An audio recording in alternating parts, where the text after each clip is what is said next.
welcome you all this evening to this wonderful exhibit. Before we begin, I wish to acknowledge that we live, work, and gather in the northern part of the traditional, ancestral, and unceded territories of the Okanagan First Nation, and that many descendants of the Suknutquiks still live here. That's quite a tongue twister. This exhibit is very important. It's a national internment exhibit called Pause and Plight. We at Gallery Vertigo are proud to present it in alliance with the Sunflower Project leads artist Michelle Loughery. Where are you, Michelle? In the back. Right there. Thank you very much. Gallery Vertigo, unlike many galleries, is primarily an artist-run and funded gallery with very little public funding. So we are especially grateful for the support provided by our sponsors, the Canadian First World War Internment Recognition Fund, the Shevchenko Foundation, Tourism Vernon, Manitoba Arts Council, Wayside Press, and Powerhouse Theatre, as well as Vic Ukrainets, our violinist in the corner.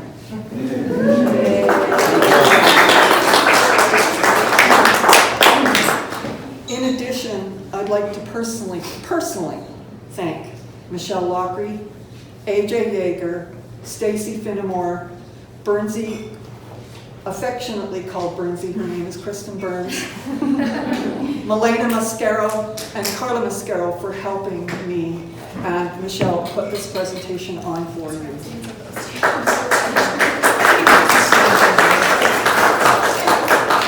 This year, Gallery Vertigo and the Sunflower Project team have been presenting the Year of the Sunflower series of exhibits focusing on the immigrant's story. This exhibit, Pause and Plight, is the second in that series and tells a story that at times is hard to hear, but nevertheless should and needs to be acknowledged. You will hear about this particular exhibit in more detail from the artist Kerri Parnell in a few moments. However, at this time, I'd like to introduce, on behalf of our MLA, Harwinder Sandhu, Charlene Height, to say a few words. Charlene?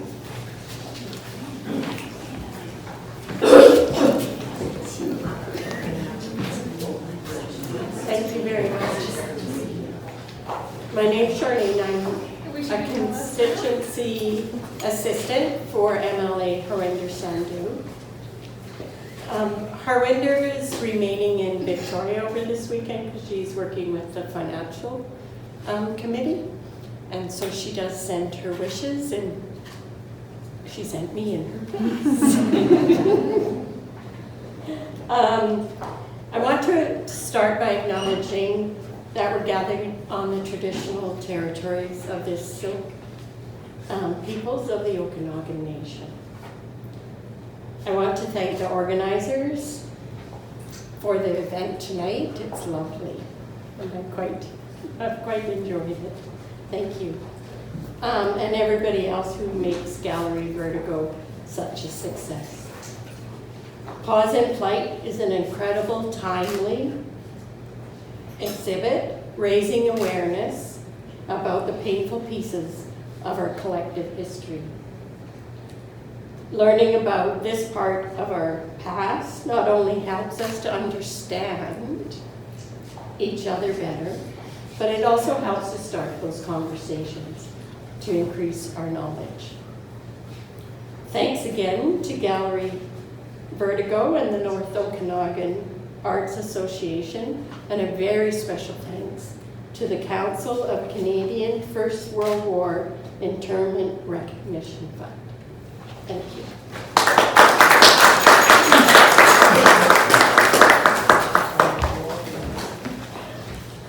Thank you, Charlene. Next, I'd like to invite up to the podium Boris Sursky, the chair of the Canadian First World War Internment Recognition Fund, to say a few words. Boris. Thank you, young lady.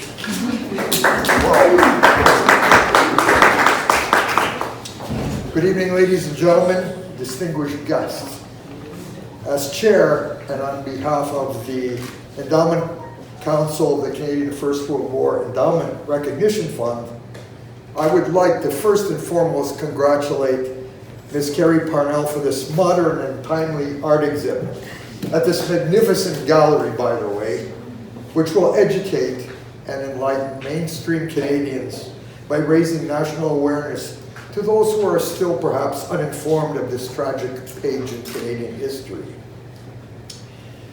I would also like to thank sincerely, from the bottom of my heart, the Gallery Vertigo Board of Directors for hosting the National Internment Art exhibit, Plight, during its cross-Canada tour. And ladies and gentlemen, I'm just going to pause here for a moment because I think there are two individuals that need recognition. They are your own from Vernon. This is my first time here. I'm an Eastern boy from Ottawa, but Vernonites.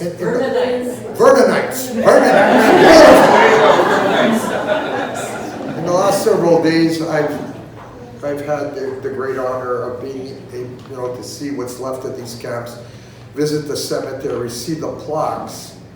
And to a large degree, there are two individuals from your magnificent city here whose love, whose dedication, whose research.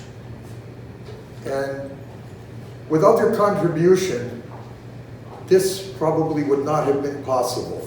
And these two lovely young ladies are here, Lorna Myers and Andrea Malish.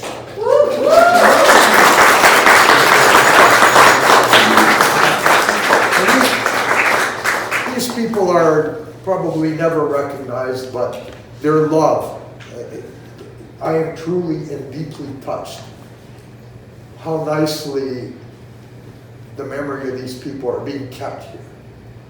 It is incredible. It's affected me very deeply. And I'm very, very grateful to them. So thank you. God bless you, and never give it up. Our Canadian First World War I Internment Recognition Fund is a $10 million endowment, which was established by the federal government many years ago to support projects that commemorate and recognize the experiences of all the ethno-cultural communities affected by Canada's first national internment operations between 1914 and 1920. And since the inception of our fund in 2008, the Endowment Council has awarded over $5 million in grants.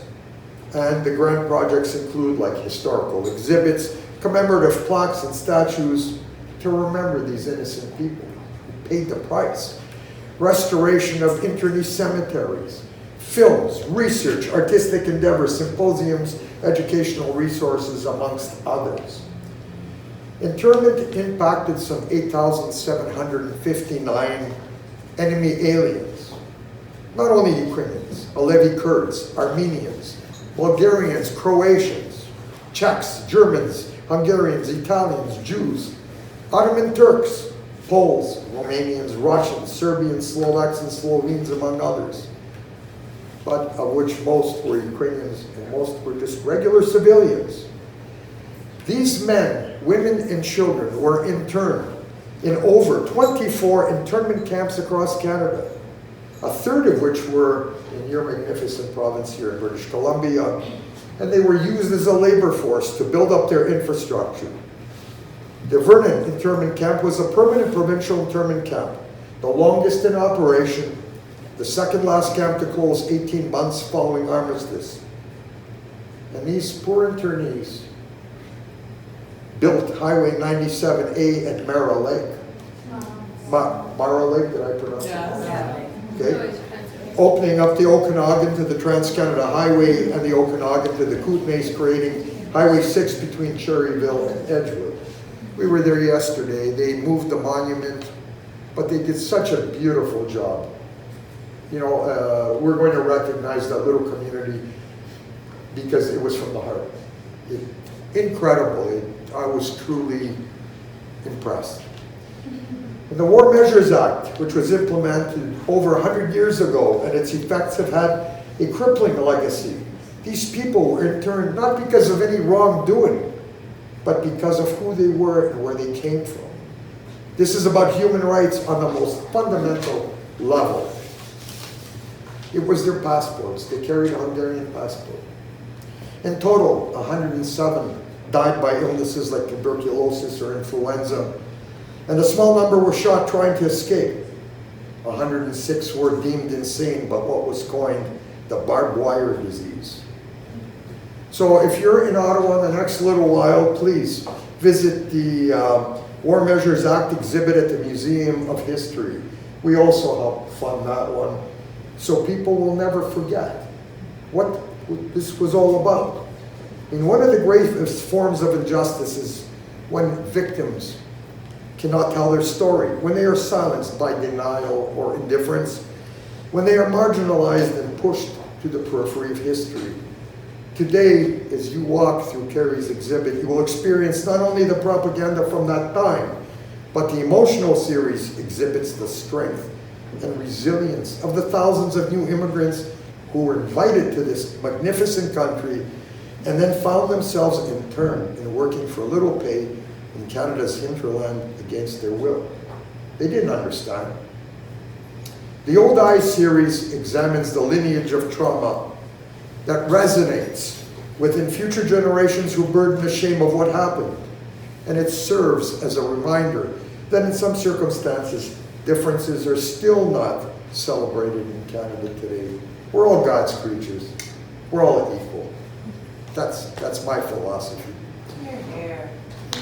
Thank you.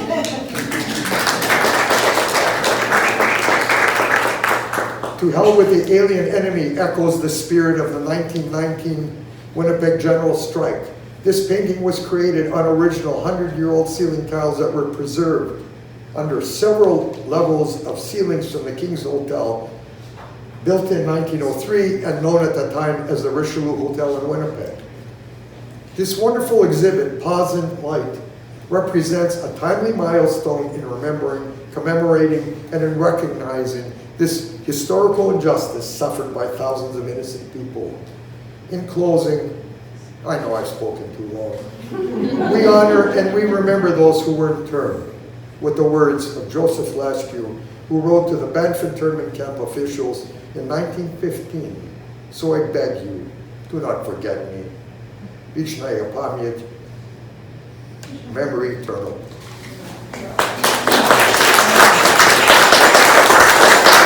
Oh, where's Kerri? I lost this wonderful. Where is she? Got a sign coming through. Thank you. Thank you, Colonel. Step there. Please accept this on behalf of everybody here. Thank you. God bless.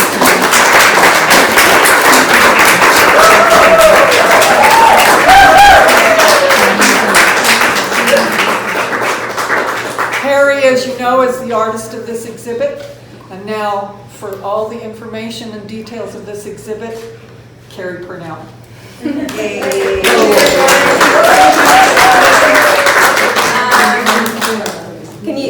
can hear me okay? Yeah. Okay. So thank you. I'm not going to repeat all those supporters that were mentioned, but thank you to all the supporters again. Gallery Vertigo, Bridget, Michelle, AJ, the three of you have been working effortlessly, you know, and this is an artist-run center, so it's all from your hearts. You do a lot of work. Thank you very much. Andrea, you are my mentor. You're there. You're supportive. You're just lovely. Thank you. And the Endowment Fund, all of you are here. Most of you, I think you're all here, yes? Most of you. I'm so happy that I get to spend time with you and officially get to know you better, because what you do is also, you know, volunteer work and effort and non-stop from your hearts. So thank you. And the Shevchenko Foundation as well. And also in this room is see, this is where I get emotional. That's okay. Is my charitable family and friends. Okay. So one of them is Hank.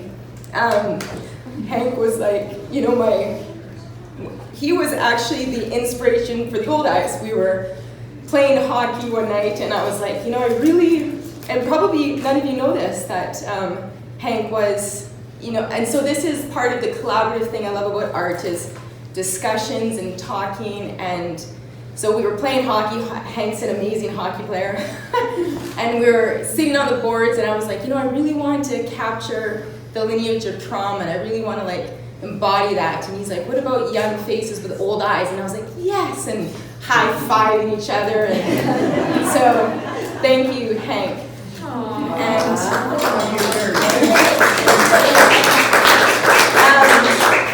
And so we all have passports, right? I'm curious who has Miss Koze.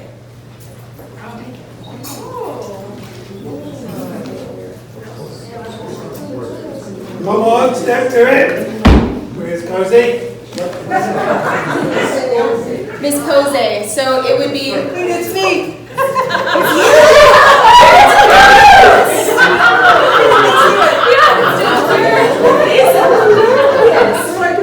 What's hilarious? See, this is, the spiritual world and the serendipitous. May I join your flowers just Yes. so you have hands to talk? Yes. Okay, so the serendipitous world that I love so much. So Melanie was my pseudo mother in Jerryville. Funny, Hank was my dad, and Melanie was my mother. I just gifted her a Miss Koze print as a strong woman.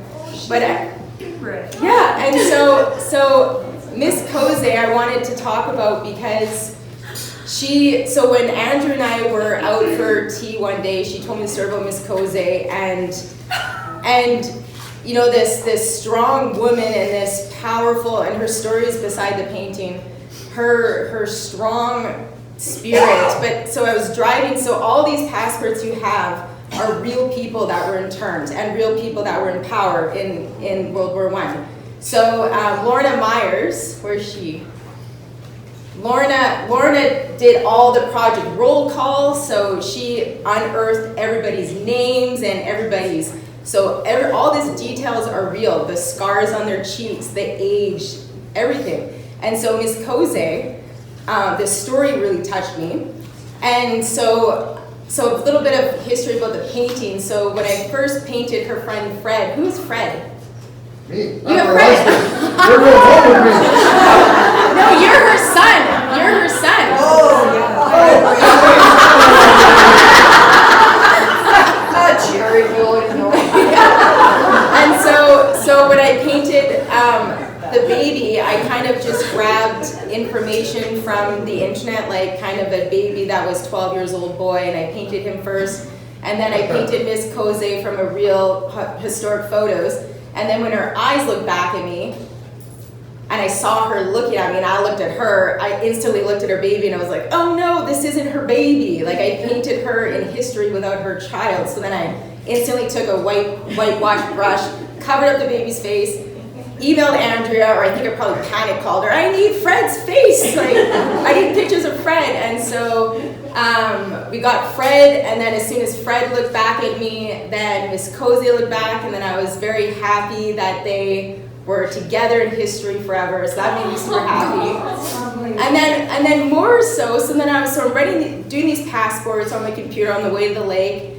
And I turned to my daughters in the back and I said, Miss Koze was 17 years old. I didn't know that.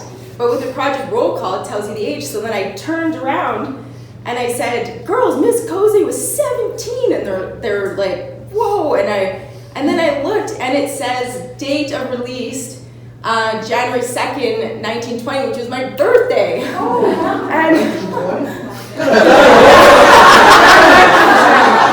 And then so I was like, and she was released on my birthday. And then so it's like, again, this serendipitous, we're all connected. And what Boris said about like, we're all human, like, I just love it. So, thank you everyone.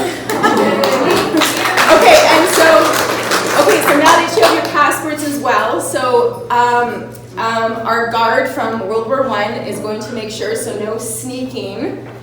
The internees, please enjoy the Ukrainian bread for the evening. And all of the guards and civilians, please enjoy the lovely spread of onions. Have a good night, everyone.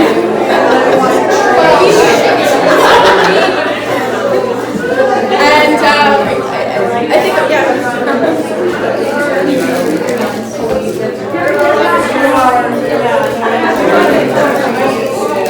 Okay,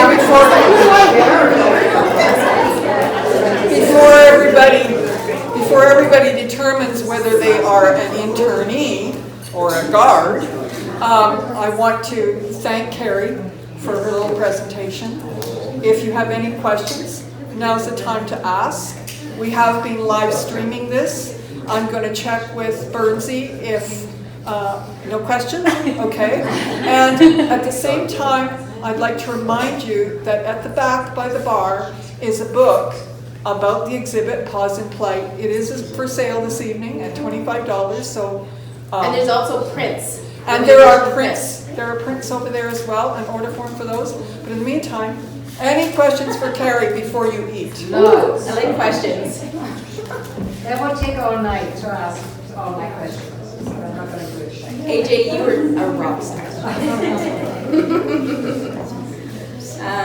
So do I stand here with questions, or do I?